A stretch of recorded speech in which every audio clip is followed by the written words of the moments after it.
নিরস্তক পরম সত্য পরমেশ্বর শ্রীহরি পরায়ণী সাধুবাচ্য। যারা নিরন্তর ভগবত ভক্তি সাধনে তৎপর তাদেরকেই সাধু বলা হয়। কেবল সাধনাথ সাধু বলিলে এর অর্থ এরূপই হয় যে সাধন করে সেই সাধু। তাহলে ভোগ সাধনকারীকেও সাধু বলে না,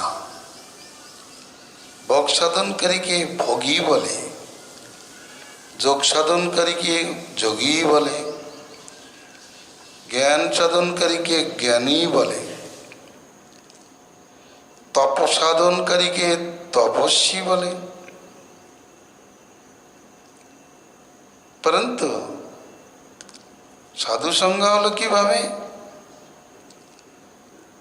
যা হরি ভক্তি সাধন করেন তাদেরই সাধু সংজ্ঞা। সর্বশাস্ত্রের এই বিচার, যারা হরিভক্তি সাধন করে, সৎশব্দ সাধুবাচক, সদ্বস্তুর উপাসনা যারা করে তারাই সাধু।